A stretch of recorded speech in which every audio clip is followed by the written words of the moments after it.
Hi and welcome back.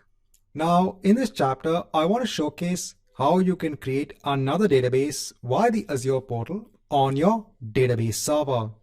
So over here in all resources, so firstly let me go ahead and filter based on my resource group. So remember, resource group is used to logically group your resources. So since I've been creating resources as part of the data GRP resource group, I can go ahead and see all the resources that I have in this resource group. So over here, you can see that we have our SQL database server, and over here, you can see that we have a SQL database in place. Now we can actually go ahead and create another database on this database server. So we can go ahead and add a new resource. So I can go ahead and choose SQL database.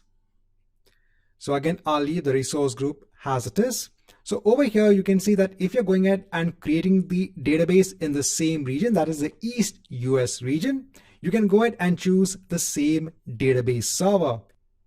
Now you can also go ahead and create another database server if you want to. So over here, let's go ahead and create a new database. I'll give a database name. Now let me go on to configuring the database. Again, let me go ahead and choose the basic D2 model and hit on apply. Now I'll go on to next for networking. I'll leave everything as it is. I'll go on to additional settings.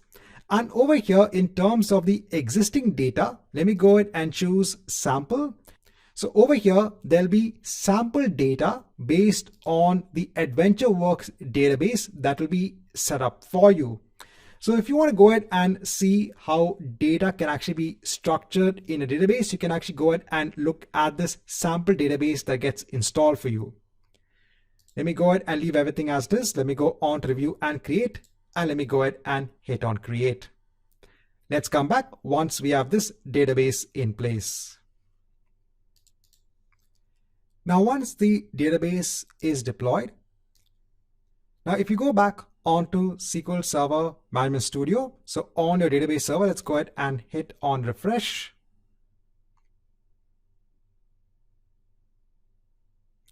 Now let's go ahead and expand the objects which are part of the database server. Let's expand databases.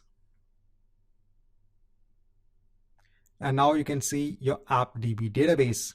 Now if you go ahead and expand this AppDB database, and if you expand the tables over here, so now you can see you have many tables in place. So all of these tables are part of that AdventureWorks database. So if you go ahead, right click on, let's say, the customer table. So when you right click, just wait for some time. Go ahead and choose select top 1000 rows. So this should already have some data in place. So you can see there are multiple columns that are part of the customer table. And over here, you can see that you have a lot of data in place. Right, so in this chapter, I just want to show you how you can actually create another database, an Azure SQL database on an existing Azure SQL database server.